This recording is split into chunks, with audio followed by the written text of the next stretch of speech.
Kalispera και καλώς ορίσατε. My name is Spiridula Dimitriou, and on behalf of the Greek Orthodox community of Melbourne and Victoria, I would like to welcome you here tonight, this live-streamed lecture that is part of our organisation's Greek History and Culture Seminar program. Tonight's sponsor is our very own Nick Dallas, who is holidaying in Greece at the moment. I'm sure he's watching us at the moment. So hi, Nick, and thank you for all the work you do in putting this entire program together and your sponsorship tonight. I would also like to commence by acknowledging that the Kulin nations are the traditional custodians of the land upon which we live and work. I pay my respect to their elders, past, present and future. I also extend my respect to all Aboriginal and Torres Strait Islander peoples. We are very fortunate tonight to have Dr. Anna Tsalapatanis, who is a lecturer in sociology and social policy at the University College of London, who is speaking to us from Oxford tonight. Her subject is titled The Economy in Crisis, Cartooning During the Greek Financial Crisis. Dr. Tsalapatanis is a Centre Associate and lecturer in sociology and social policy at the University College in London. Her research is interdisciplinary and primarily employs qualitative methods to gain a comprehensive understanding of social phenomena. She holds a PhD in sociology from the Australian National University and a master's degree in Southern European Studies from the National and Kapodistrian University in Athens. I thank Dr. Tsalapatanis for being with us tonight.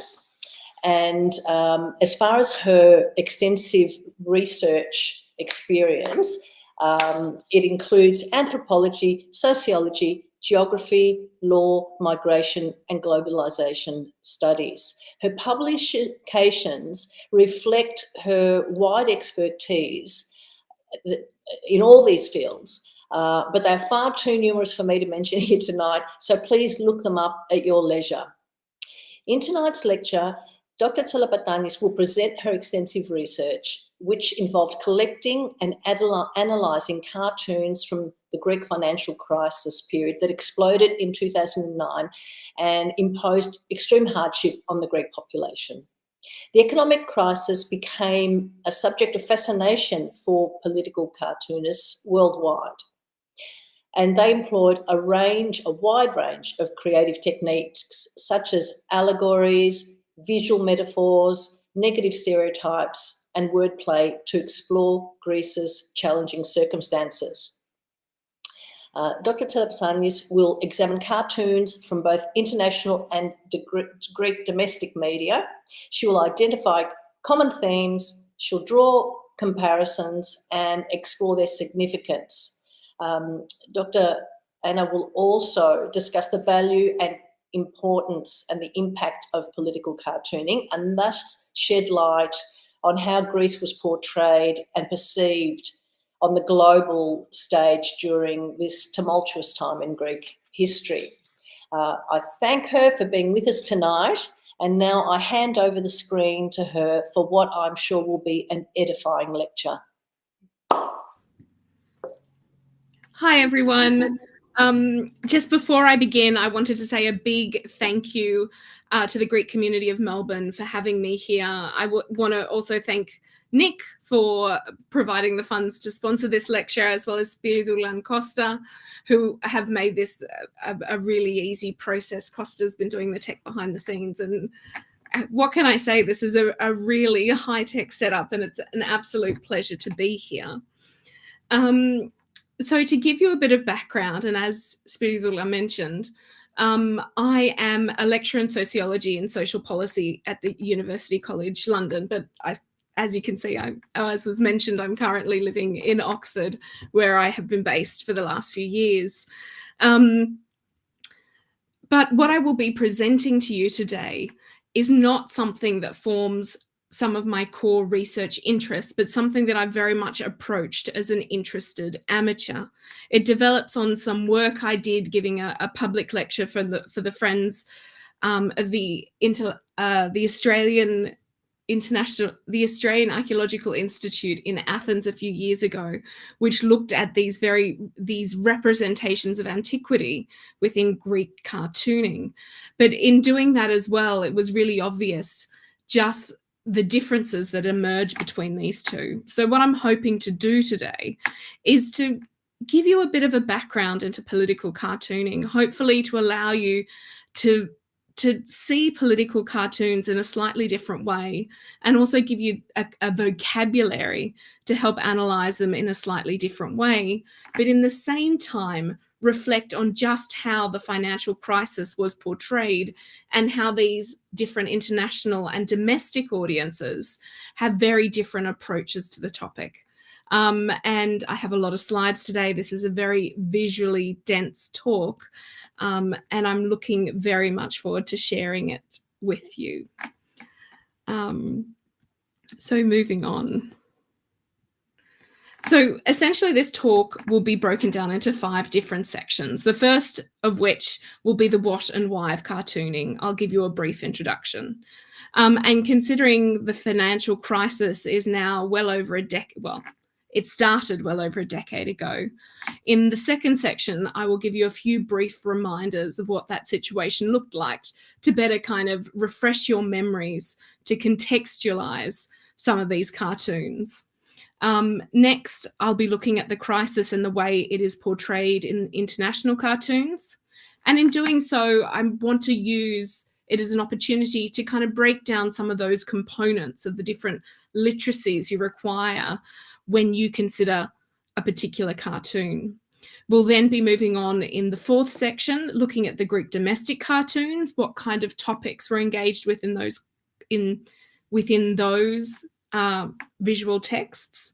And finally, I want to move on to some conclusions, which is both about the nature of these cartoons for the crisis, but also about the role of political cartooning more generally and potentially its future. So why political cartooning? So by focusing, what I'll be focusing on here are single panel political cartoons. So I'm not looking at the comic strips like Hagar the Horrible or Snoopy that you may find, within your newspapers. More specifically, I'm looking at those single frame political cartoons that you often find next to editorial pieces or within different newspapers and also online. There isn't much there's not a joined together discipline for the study of political cartoons. It's incredibly fragmented. There is, however, a field of comic studies that focuses more on these comic strips.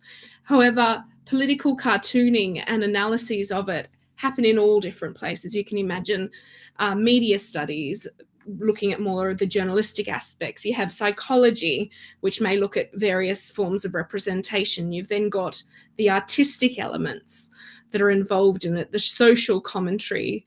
And then you kind of have area study-based analysis where you get, like I'm doing here, is you select a particular either historical moment or personage and use that to analyze the content of these political cartoons.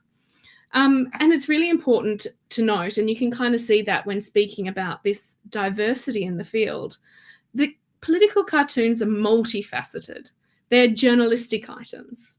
If you look at historical cartoons, they're a historical source which explains people's perceptions in that particular period. They are artistic. You're looking at different styles, different ways of drawing. They often use caricatures or satires or different references. They provide social commentary.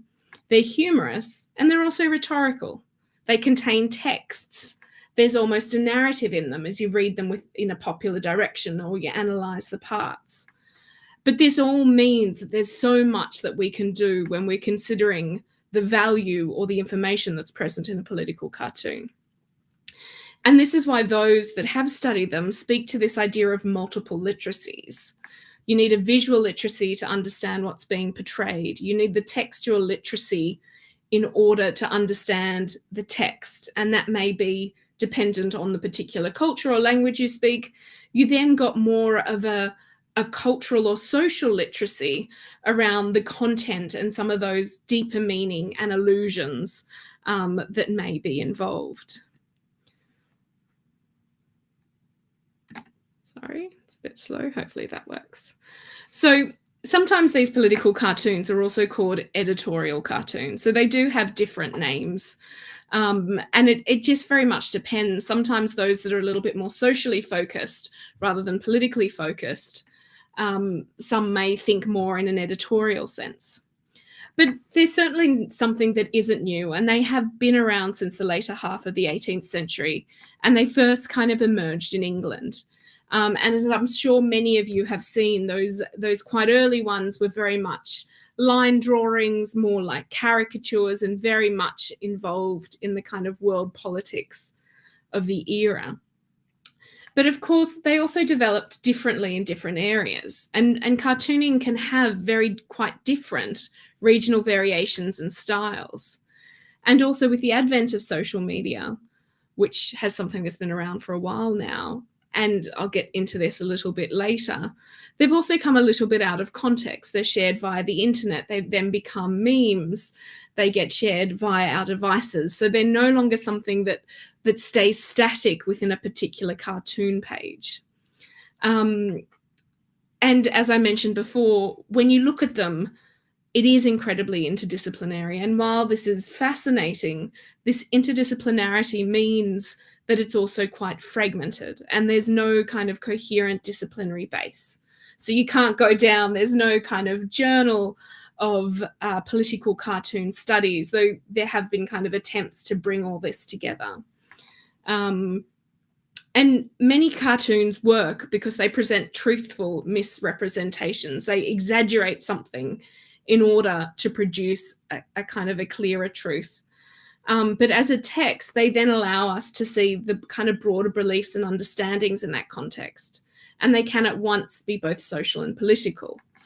And just as a reminder for those of you who may be thinking, well, she's essentially talking about comics, how important are these?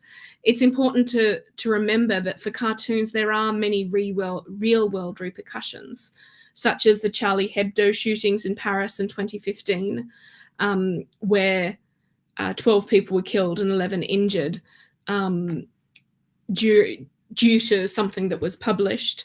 And then the Danish Muhammad cartoons controversy in 2005. And both these had enormous repercussions, including violent protests, the closure of embassies and schools. So they can be quite a heated topic.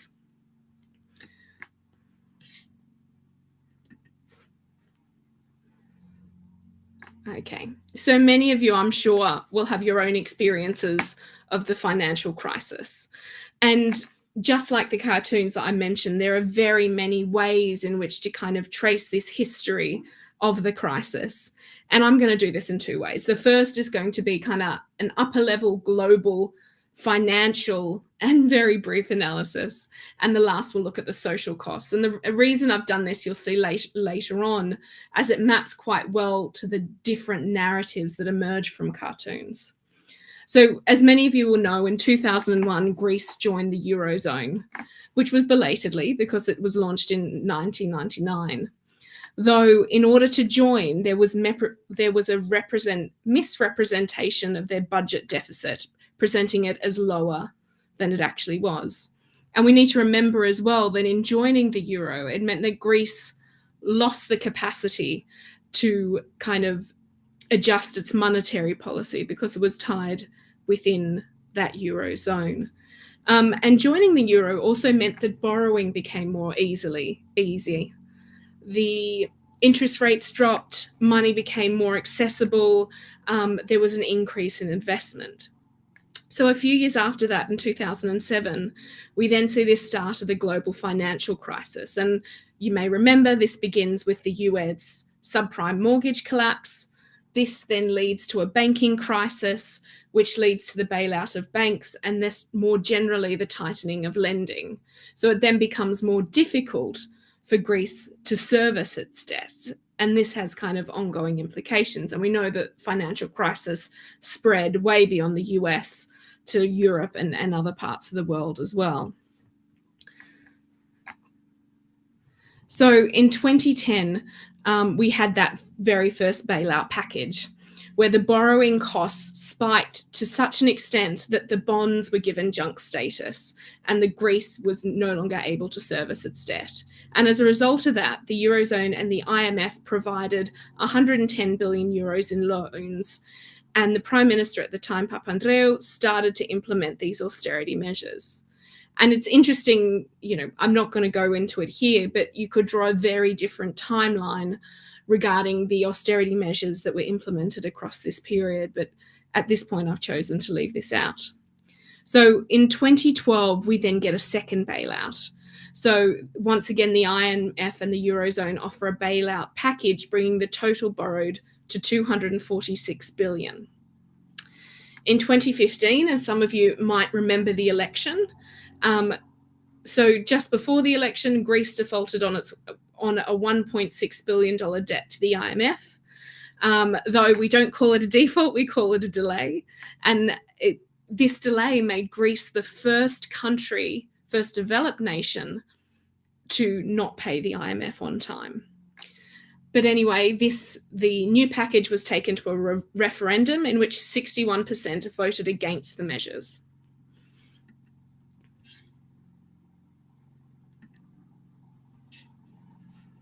So despite the referendum, we then saw a new deal again later in 2015. This was worth 68 billion euros in total.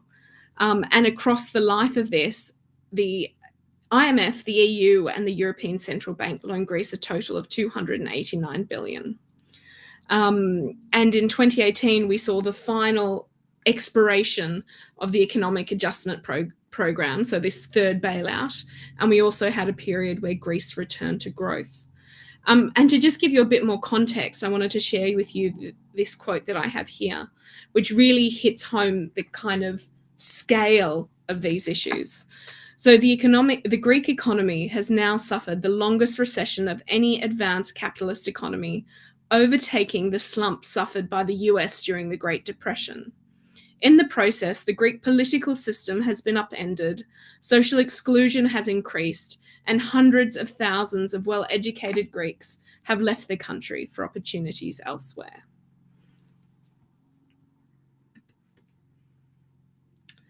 So that provided very much a higher level, potentially international economic scope of the crisis. But let's not forget these very much social costs, which had such an enormous impact. So this includes crippling austerity measures, including significant budget cuts, tax increases in a range of forms, and thousands of public sector layoffs. And I literally mean thousands. At various times in lots, 25,000 government employees were laid off in one lot of layoffs. We also saw a decrease of up to 26.4%, so more than a quarter decrease in pension payments, and an increase of the pension age to 65.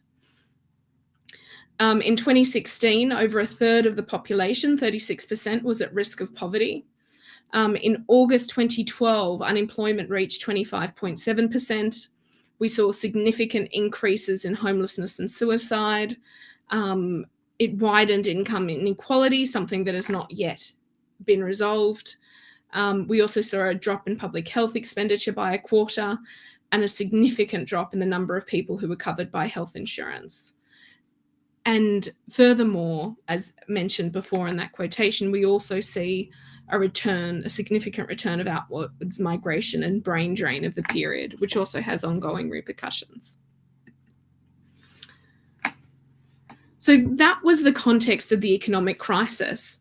But the next stage is to think about how it was portrayed. How were these events, social or otherwise, depicted by the world media? And there truly is, because Greece made headlines for such a long period of time, and with each of the packages and with the various protests and riots and other concerns, it was for want of a better phrase, a media darling for a significant period. And this is very much reflected in these cartoons.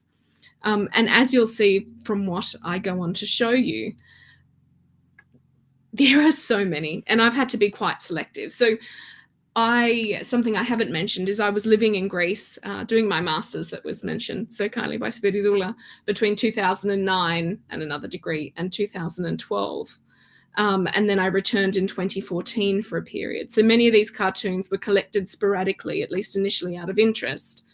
But recognizing that there was something very much to be said, I then went on to more systematically use databases and other sources.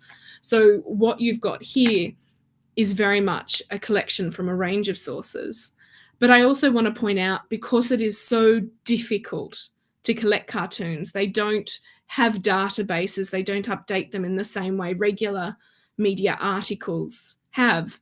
Even though I've got an incredibly expansive collection, it's by no means exhaustive. And when I speak of international cartoons, I also recognize that this is limited. I've focused mainly on either English language, where there's language within the text, or cartoons that don't have text within them that may be understandable to a reader who doesn't have the kind of language capacities to read them, but they're very much from the developing countries, the developed countries as well. So I recognize the picture that I'm painting you here in terms of international cartooning is also limited in its own way.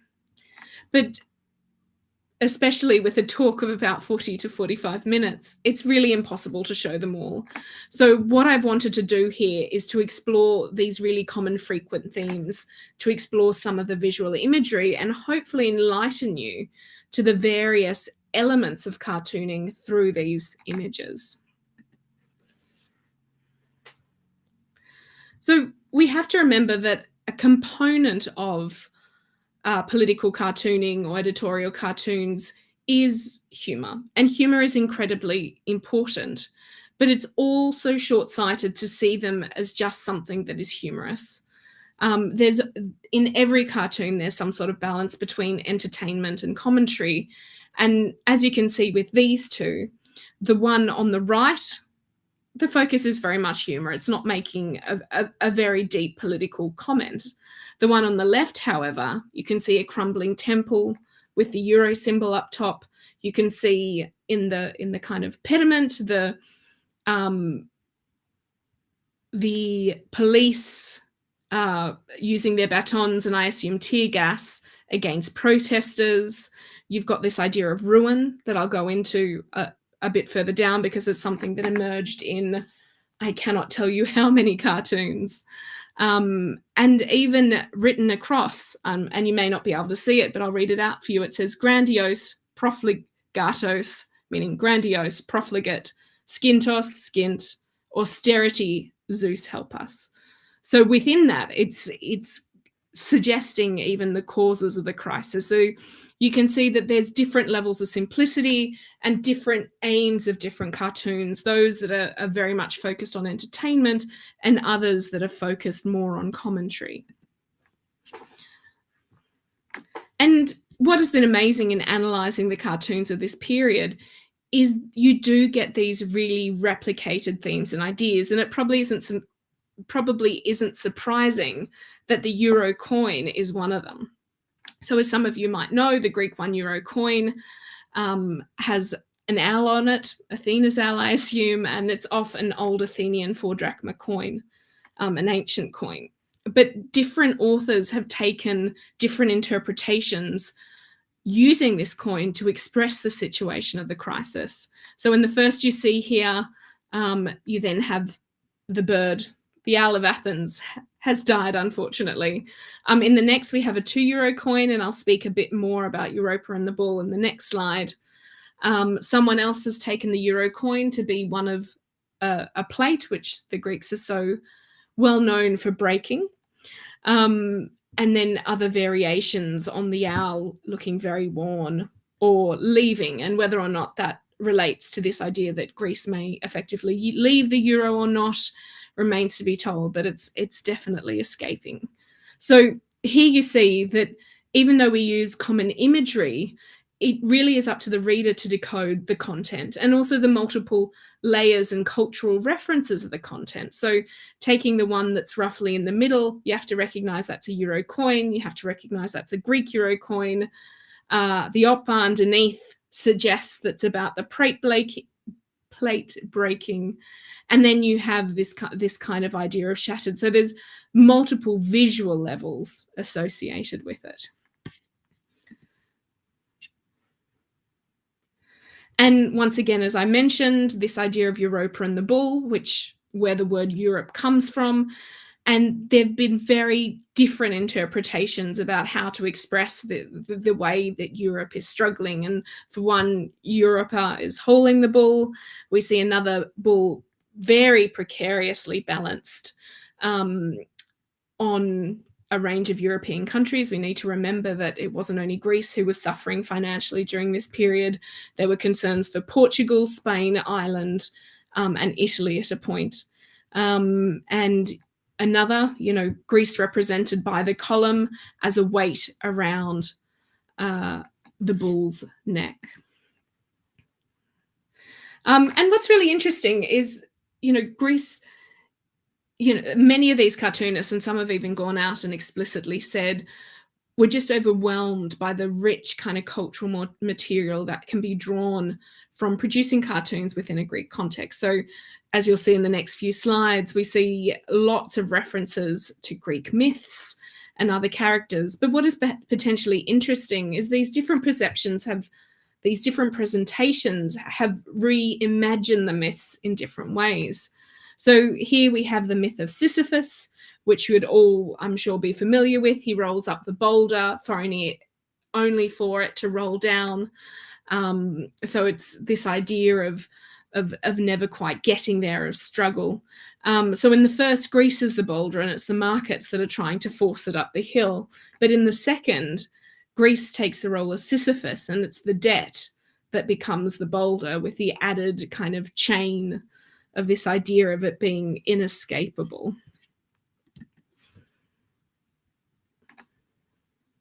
And another one that we're all really familiar with, and once again, the different roles. In the first, we can see the bailout as the Trojan horse. I'm sure we're all familiar with the story of the Trojan horse.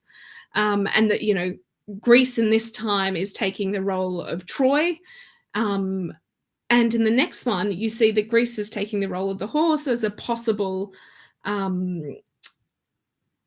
as something that may affect the European banking system. So we get these changing of roles depending on which of the particular messages that they're trying to draw on. And speaking about that wealth of myths and mythology, there was about half a dozen cartoons that make reference to Heracles, his inability to clear the debt, seeing the death of one of his many labors. Here we have another of Achilles, who takes the role of Greece with the European flag in his heel. And I'm sure you'll all recognize Icarus flying too close to the sun, which in this case is a euro. So this is just a show, and this is only an incredibly small selection, but this is going to show this kind of rich mythological background that cartoonists, international cartoonists, were drawing upon, which also suggests that it's part of a kind of a cultural literacy of those who are using that. It shows you just how much these myths are comprehensible and understandable to a broader population. And that's what's really important when we talk about cartoons. Similarly, variations on the idea of Atlas, with different things in the role of that heavy world. But of course, a lot of political cartoons started as caricature. So we do see variations on the way in which these political figures are treated. And here I've just selected 4 of Papandreou, and you can see they represent him quite differently. The one down the bottom, roughly in the center, shows him as a strong man holding up a crumbling Greece. In the first, he's presented as a liar and with everything in a state of a mess. In the one on the right, you can see he's very much trying to tighten his budget. So each of these as you can see, they're all very different. They're all very different in style. They're all very different in what they represent. So it really goes to show the diversity of the visual language and the different elements that cartoons can have in them. And something that is a complete and utter mainstay within these cartoons, and it's the thing that comes up more often. And even if it isn't the center of a cartoon, it is something that's related to, as you'll see in some of the ones that follow. But we have this notion of ruin, this idea of modern ruins, of of this ruin being a bank, of another ruin being a police station, and it's often this idea, and this really resonated with a quote from Plantos, which is Greeks are being castigated by their friends and foes alike, with classical imagery being invariably used to underline their cultural shortcomings. So this idea of this great classical past and this currently crumbling future. And this idea of ruin has also been used to show the kind of role of the EU and the various other aspects to either hold it all together or to destabilize it. So here you have a couple where Angela Merkel either tries to support or rebuilds the crumbling column, which is Greece. In the top right, we have this very crumbling Greek economic temple that the EU is trying to restore. So this idea of ruin is very much pervasive.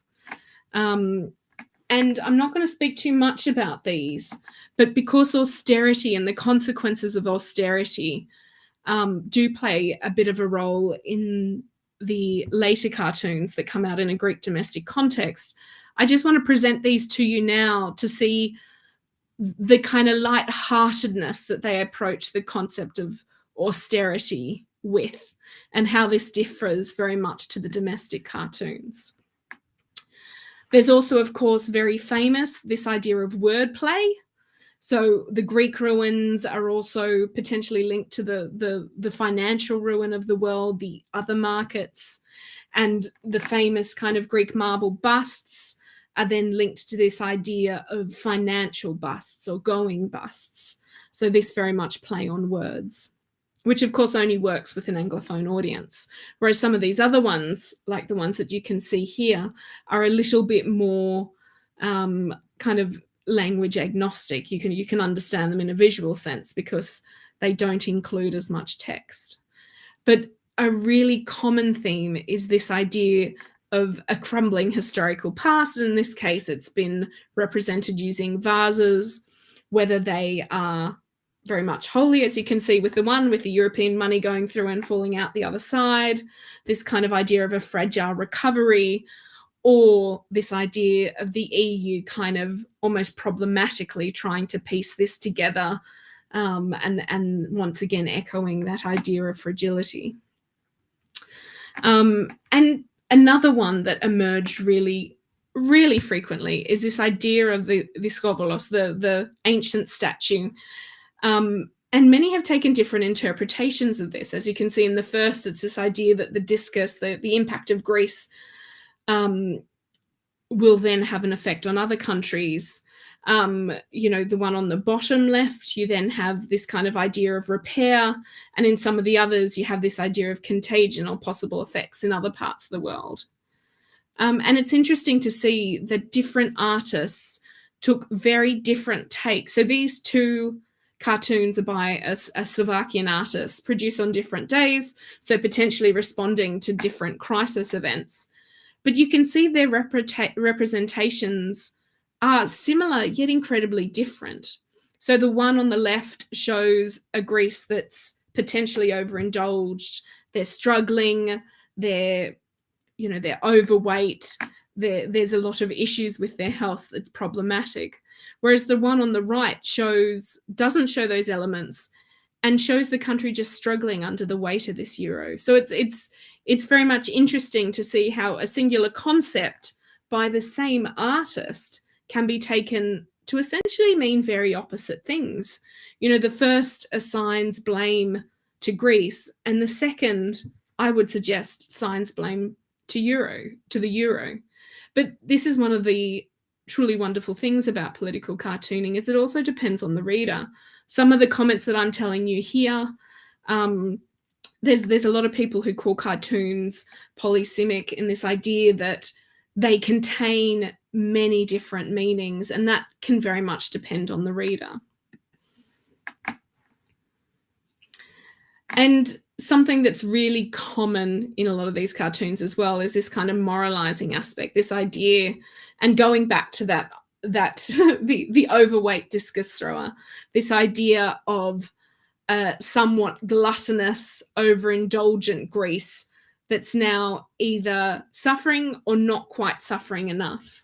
And these are three variations. Potentially the one on the right is potentially the most kind of pressing. I'm not sure if you've noticed, but in the top of the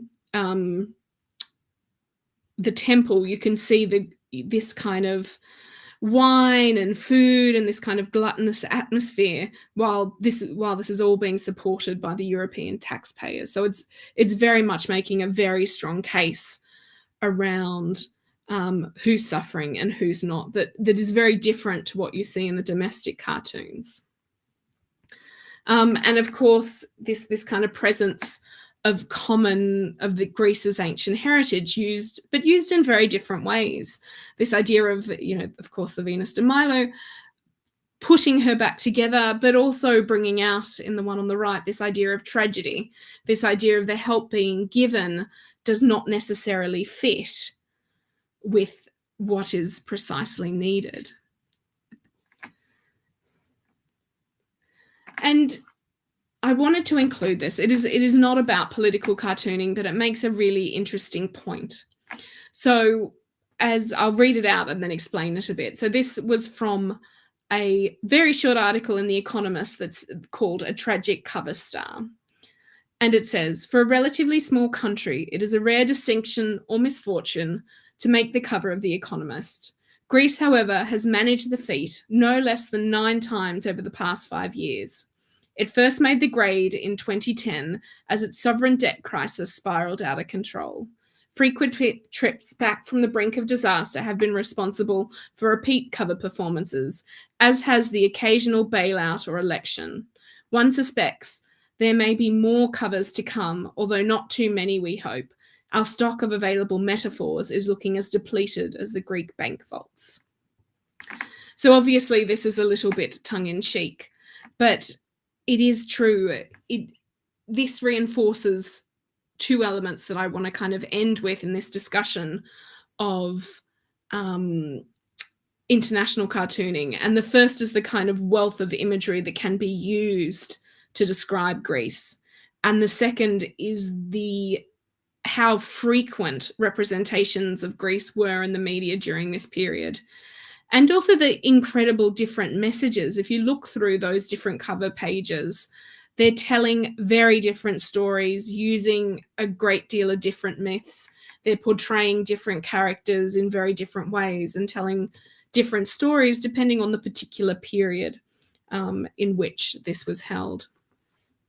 So having looked at these international cartoons, we now turn to the more domestic considerations.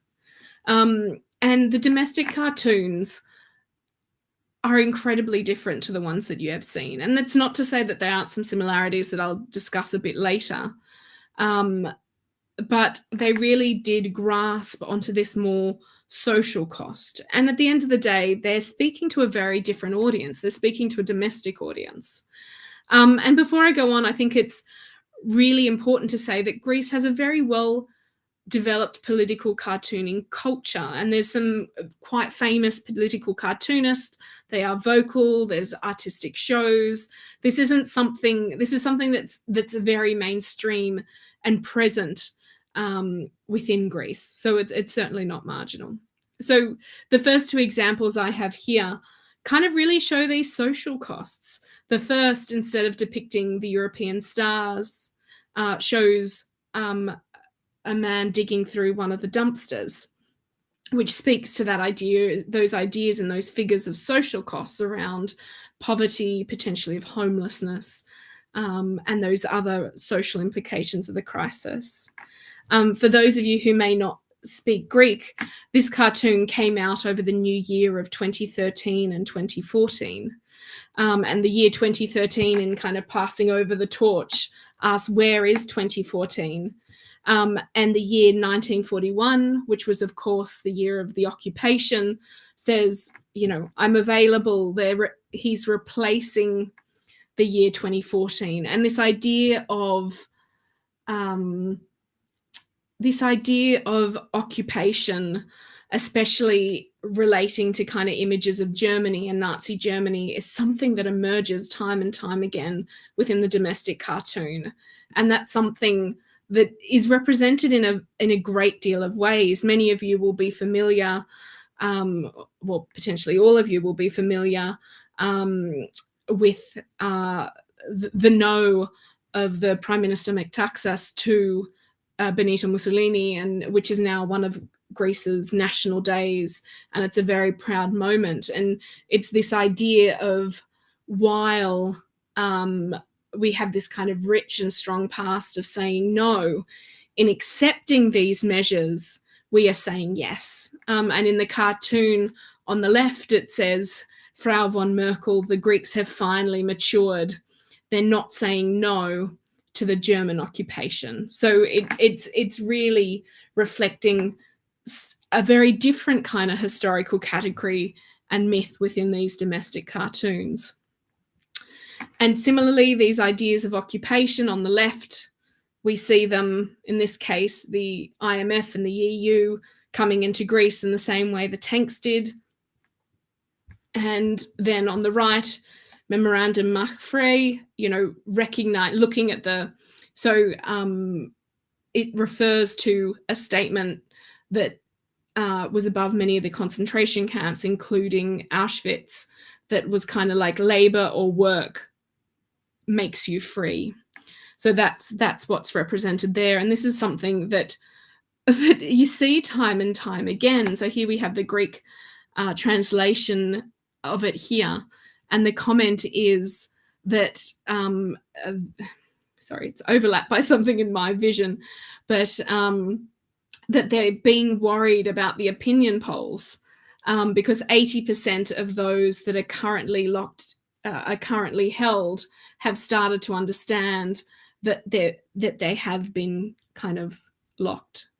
And the one on the right, of course, is talking about that brain drain, which is saying the IMF is coming and Greece is leaving, talking about the exodus of the population.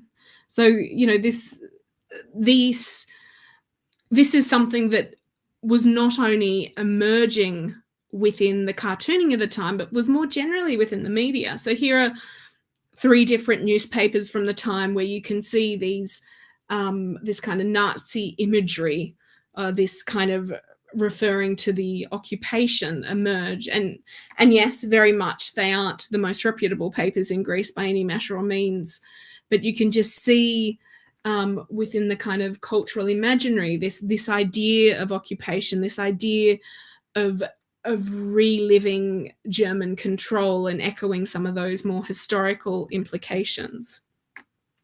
But there's a whole range of other things that they addressed. So at the time, I don't know how many of you know about Spinalonga or the island, but there was a TV series about a leper colony that was very popular. And, here they are, Ireland and Greece on the island, asking if new ones are coming, and it's Portugal and Spain that's joining them. So there's also kind of more recent kind of cultural references. And then we also have kind of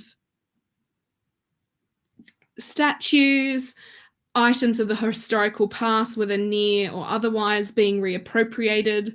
So, of course, the charioteer of Delphi is now a beggar. The reins from the chariot have been removed from their hand, and he's asking for food. And here we have an old man at the tomb of the unknown soldier asking if he's heard the news and calling him a sucker, just reflecting on this kind of potentially, and you might read it differently, this idea of losing this glorious past. So the use of antiquity within the Greek cartoons is still very much there. And this particular one expresses from ancient Greece to the IMF.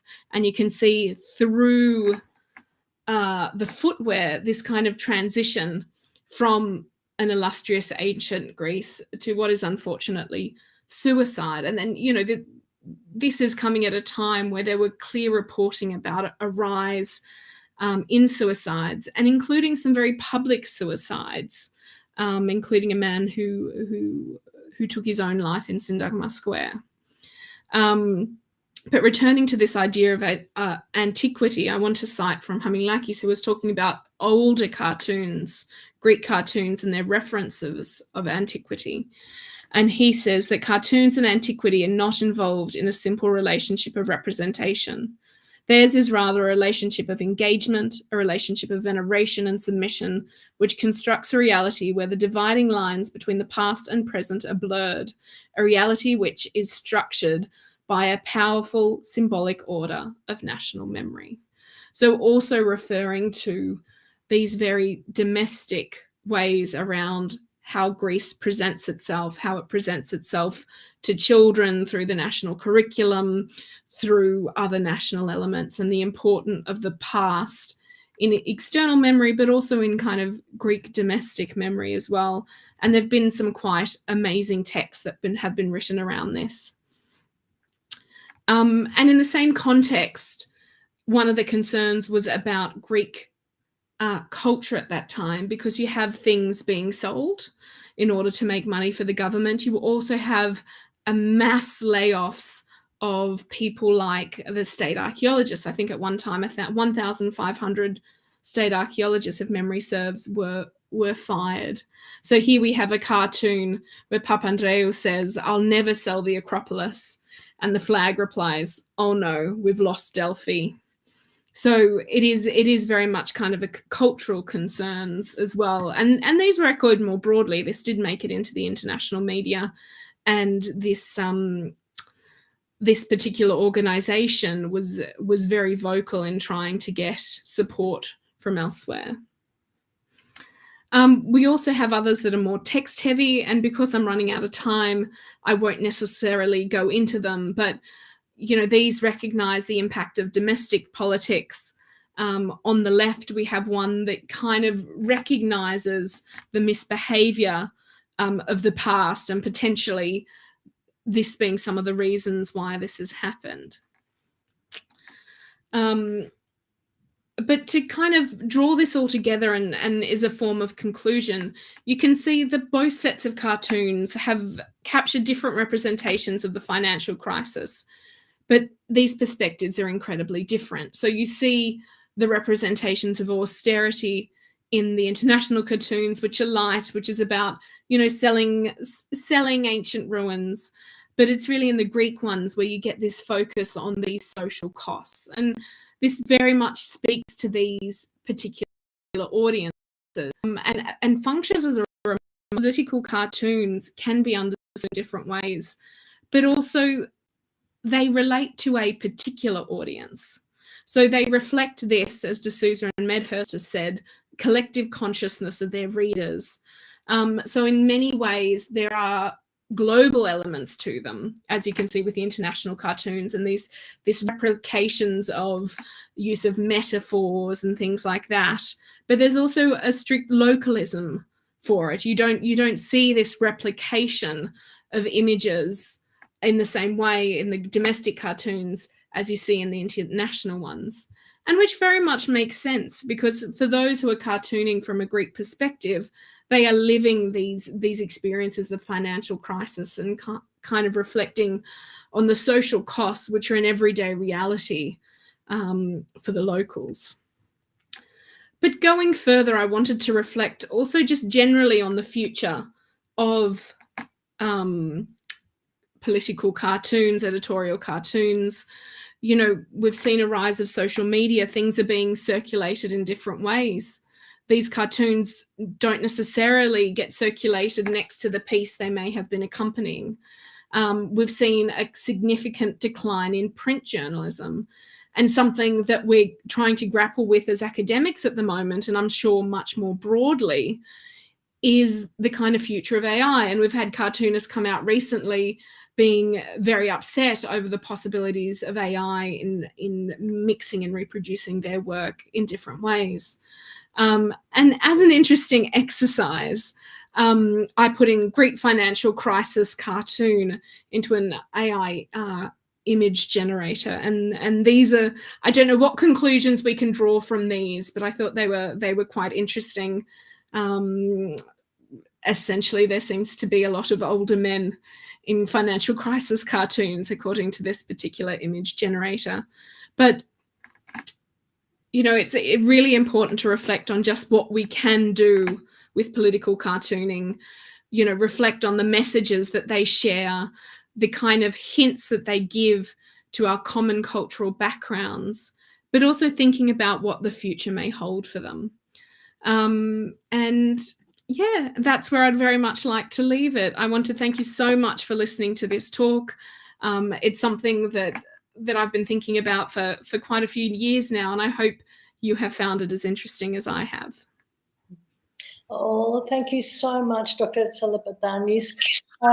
That was fascinating, and I thank you from the start to the finish for all the things that you shared with us.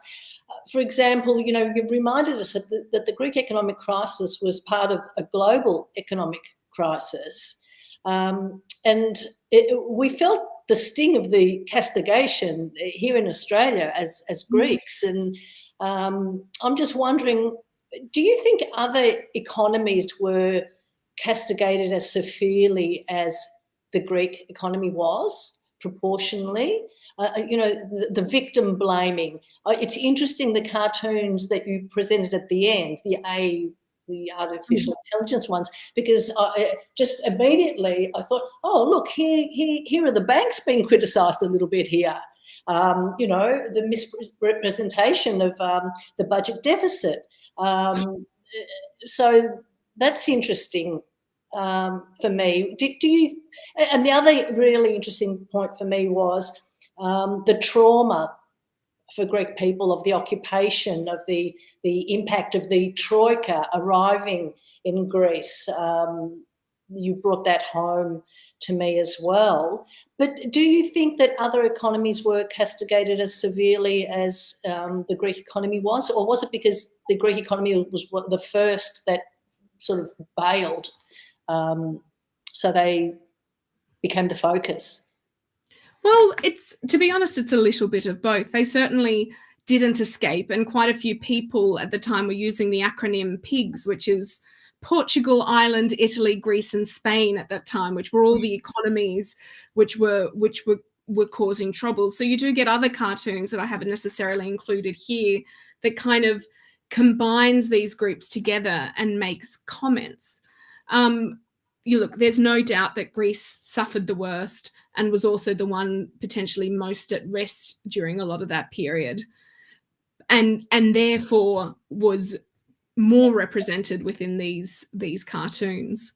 However, that being said, I think there's also something to say about that kind of, Greece is almost an easy target, for want of a better explanation. Like, there's such a rich, really obvious heritage, so many metaphors and allusions that can be used, that to a certain degree these cartoonists have been spoilt for choice based on these kind of metaphors, allusions, and cultural images. And while I'm not saying that this in particular is the reason why they appeared so prominently, but potentially it was a factor. We have a question from Steve Bakalas, and he says, very interesting presentation, thank you, and asks, do all these cartoons, also by Arkas, point to a Greek citizen that has been captured by self-serving politicians? Ooh, so you might have noticed, especially also given the proximity of the recent elections, I have been, especially in the domestic cartoons, I haven't been overly political. And that was kind of on purpose. And I love the work of Arkas, and he it's quite funny, during this period he supported Syriza when Syriza came into government, and he was a little bit vocal about that on social media and ended up having to close a couple of political accounts.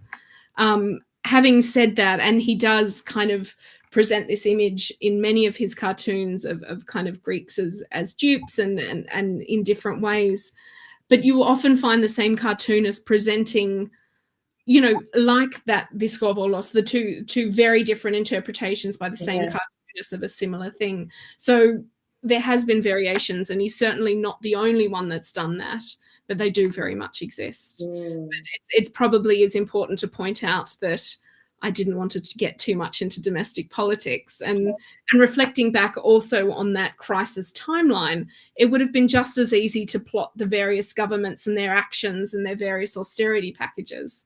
But I made a strategic decision to just step back from that. Yeah, that's interesting, Anna, because the portrayal of Papadreou, say in the 80s, that was a period in Greek economic history where loans were readily available. And I remember the press, the Greek press at the time, every facing page either advertised a very prestigious watch or a loan for holidays, and people were encouraged to borrow, and not just to acquire assets, it was for leisure. And then, we moved into the 90s and, we got into strife. Yeah, of course. And then having the possibility to devalue the currency, which was then lost with joining the euro as well, which had repercussions. And something that I didn't mention is it became so difficult to service the debt, because the debt has to become the debt is measured in relation to the GDP, the gross domestic product. And with the austerity measures, the GDP dropped. So even though Greece wasn't necessarily borrowing more, because what they were producing was worth less, their debt was then worth more as a percentage. So there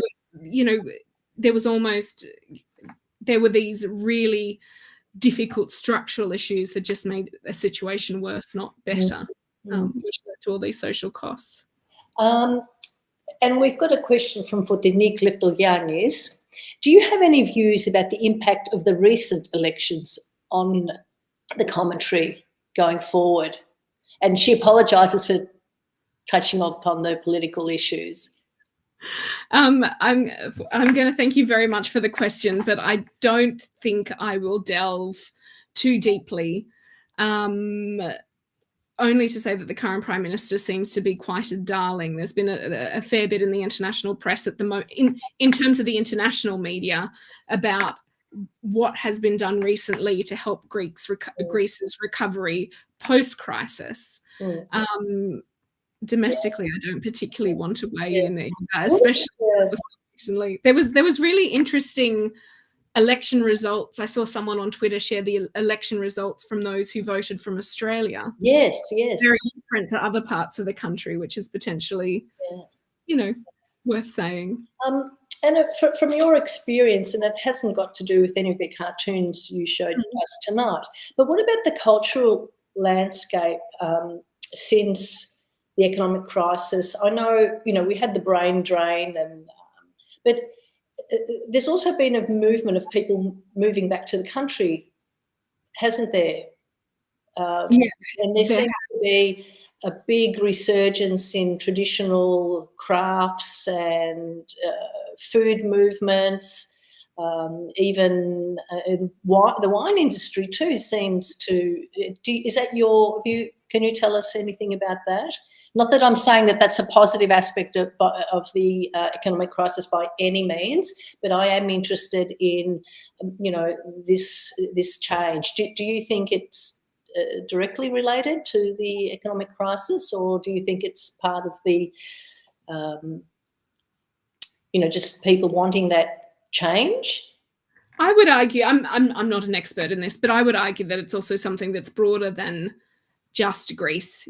Following the pandemic in many countries, we have people kind of reevaluating their lives, often taking on hobbies that they hadn't. We also have things like slow food movements. We have people, I know here in the UK, I know in Australia as well, there have been embracing traditional arts and crafts of all sorts as hobbies in a way that wasn't done previously. So, and also you're quite correct in saying there has been a movement back, and we were talking about it pre this talk. I had a wonderful chat with Spiritul and Costa, and this idea that you're not only getting Greeks returning to Greece, but due to the golden visas, due to the cost of property, you're also getting digital nomads who are buying up property and wanting to settle in Greece because it is that little bit cheaper while still, providing access to Europe. And it is culturally quite wonderful, in the sense that, Athens has a very incredibly lively music and art scene. It has some wonderful museums. And even if we're not talking about kind of classical culture, that culture is still very much there and is enjoyed. And part of that, I think, is to be seen with the fact that Athens has now become a tourist destination of its own. The numbers are just... I was in Greece in April and I've never seen queues like it. At the archaeological museum, the queue was trailing down Patission. It was quite amazing. We have a question by Leon Zebekis, and he asks if you came across a cartoon connecting Varoufakis with his Australian economics. Ooh, not that I can remember, but I would love to see it. Yeah. Sure. Yeah, that's interesting. Before I let you go, we've just got a little bit of time. I was really interested in that iconography of decline that Amilakis referred to as well. I know in when the early travellers came to Greece, that iconography was sort of used to insinuate that Greeks weren't capable of looking after their heritage, so to speak, and it sort of invited people from England, say, who had house museums, to just come and purchase or take. And did you, apart from the image where that fellow was overweight, that was sort of victim blaming, did you think that was a large component from international cartoonists, that there was a lot of sort of victim blaming? It didn't seem to emphasise that there was sort of a lot of the cartoons, the misrepresentation of the budget deficit or anything, but there seems, do you think just through the iconography of the ruins that there was a bit of victim blaming there too? Potentially. I somebody would have had to ruin these temples. So the assumption is that this is internal, whether it's financial or social or domestic. When they say that this was a police station a few weeks back or whatever it is, there's an assumption there that someone has been doing the ruining. Things don't crumble on their own. And I think to a certain degree the paternalism is very much there. And there was big concerns over people use the terms democratic deficit, this idea that these measures of austerity and just essentially that the Greek people had lost control of what was happening to them, and whether that relates to domestic politics or how they were stuck in between these different bailout programs, and potentially the no referendum that eventually led to a package is also an indication of that. But there are quite a few cartoons that do represent the Greeks as being hedonistic or gluttonous or liars. This term Greek mythology has been used often, this idea that they're making up stories in relation to statistics, to reporting to the state of things, that they're untrustworthy and unproductive, which is very much disappointing as well, because it doesn't understand. Yeah, that's true. That's one of the, if we can say, worst stereotypes applied, because Greek people, we know, are hardworking, and that's really interesting. I'm just seeing if we have any more questions. Look, we've got lots of congratulations, which shows people found the topic and your presentation really interesting, and I've really enjoyed it too. And it's Greece is a topic very close to our hearts. If I'm going to sort of pull out an image that you showed us that's going to stay with me, it's the one of Emma Thestanea Koroido. I mean, it's quite really powerful. It's very powerful. We have the hero and the sacrifices, and then you've got the modern Greek saying, "Have you heard?" So it is a topic very close to our hearts, and I thank you for a very edifying lecture tonight. I wish you ongoing success in your research. May your trajectory continue to rise, and I wish you a bright continuing future. Thank you so much for having me. It's been an absolute pleasure, and yeah, I hope you all very much enjoyed it. I enjoyed putting this together. Oh, well, that's all we need to hear to ask you back again. Before we sign off, I just want to say that next week is also an online lecture, and we're going to have Vangelis Karamanolakis, who is the Associate Professor of Theory and History of Historiography and the President of the Managing Committee of the Historical Archive at the University of Athens. And it's an equally political topic next week. His topic is «Ξαναδιαβάζοντας τους φακέλους κοινωνικών φρονημάτων». So from the Metaxas dictatorship of 1936 right up until the post-colonial period, security forces, a lot of us know, but most of us would know, were collected on citizens, and people needed this paperwork to apply for public service jobs and all sorts of things. So the associate professor will be talking to us about this archive and his research. So thank you everyone for joining us. And I thank Dr. Tsalapatanis again. And as I said, I wish you an ongoing success. Thank you. For your day, because it's evening here now. Yeah, it's before midday here, so I will. Thank you very much. Light streaming in your window. Ευχαριστώ πάρα πολύ σε όλους. Thank you. Good evening. And please join us again next week.